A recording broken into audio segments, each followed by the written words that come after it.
সাবেক মাওলা বেগম খালেদা জিয়া দীর্ঘদিন যাবত অসুস্থ মাওলা, মাওলা উন্নত চিকিৎসার জন্য মাওলা বিদেশে পাঠিয়ে মাওলা, মাওলা এই সংকট মুহূর্তে আমাদের খুব প্রয়োজন মাওলা, গণতন্ত্র পুনরুদ্ধারের খুব প্রয়োজন মাওলা, মাওলা আমাদের সবার পরেও যাবি, মাওলা আমাদের প্রধানমন্ত্রীকে সুস্থতার সাথে, মাওলা সাবেক প্রধানমন্ত্রী খালেদা জিয়াকে সুস্থতার সাথে মাওলা দেশে ফিরে আসার তৌফিক দান করবেন, মাওলা উনি যেন আমাকে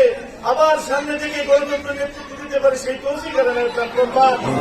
আল্লাহ বিশেষ করে আল্লাহ মঞ্চে ভূমিষ্ঠ মাওলা আমাদের সকলের মাওলা দীর্ঘ 17 বছর কারাগারে ছিলেন মাওলা, কিন্তু মাওলা বিভিন্ন ফাঁসির রাস্তা ছিল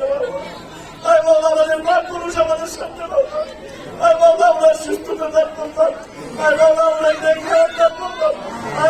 আমাদের প্রিয় নেতা মুক্তিজামান বাবা সাহেবকে মাওলা, মাওলা অনেক হায়াতে শহীদ মাওলা আগামী নির্বাচনে মাওলা বিপদগুলি বিজয় হয়ে আমাদের যে অসম্পূর্ণ কাজগুলি মাওলা বাকিয়েছে, মাওলা এলাকার উন্নয়নের জন্য সেই তৌফিক দানের দান করবেন। মাওলা আমাদের দলের প্রতিষ্ঠাতা মরহুম জিয়াউর রহমান সাহেব মাওলাকে মাফ করিয়ে দেন, মাওলা দেশে একজন আপনারা কমান যেন অতি শীঘ্রই দেশে ফিরে আসতে পারে সেই তৌফিক দান করবেন। মাওলা এ যাবৎ পর্যন্ত জাতীয়বাদের যত মাওলা নেতা কর্মী খবরবাসী হয়েছে আমরা তাদেরকে মাফ করিয়ে দেন, মাওলা এই 24-এর গণঅভ্যুত্থানে যারা মাওলা শহীদ হয়েছে আপনি তাদেরকে মাফ করিয়ে দেন, মাওলা এই মহল্লার যত খবরবাসী হয়েছে আপনি আমাদেরকে মাফ করিয়ে দেন, মাওলা আমাদেরকে সহজ সরল সঠিক পথে চলার মতো তৌফিক দান করবেন। মাওলা আপনার অনেক নেক বান্দারা এখানে আছে,